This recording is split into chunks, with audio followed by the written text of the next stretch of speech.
Okay, right, ladies and gents, we are currently on the 4 hour time frame. This is our daily high, and this is our daily low. So on the 4 hour, what can we see? From our daily low, the market push up, created the resistance, come back, created the support, went up again, broke our resistance there, come back, create a support right at our resistance there. So that's why this level here, it's an important level, because it creates a resistance and a support right there. And then from there, what we can see, the market push up, but it didn't give us new higher highs. So instead it create a pattern. Let me just mark it. It create a pattern for us there, some sort of a wedge pattern. So it create a pattern for us right there. And then from that pattern, it broke to the downside, back to our support area, our main support area right there.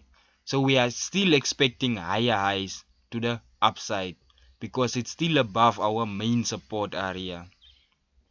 So let me just delete this for now. So let's look on the 1 hour.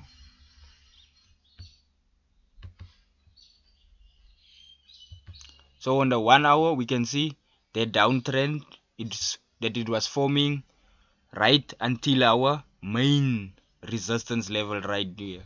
So from our main resistance level, we can see we got rejects to the upside, and the last rejection to the upside, we can see it broke above our trend line, our resistance trend line there.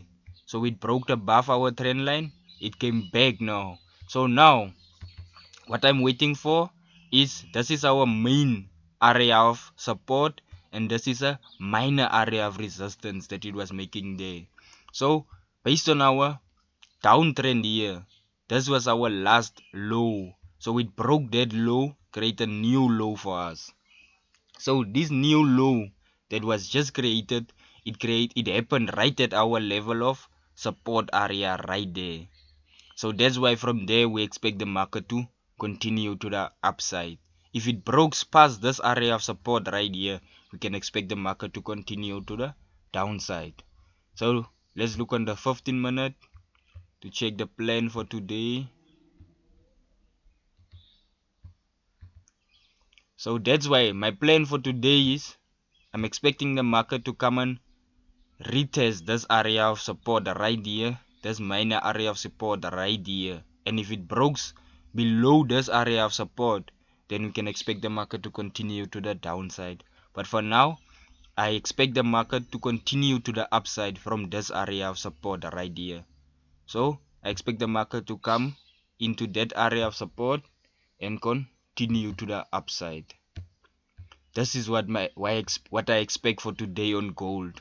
So let's wait and see what's happening, and let the market come to us.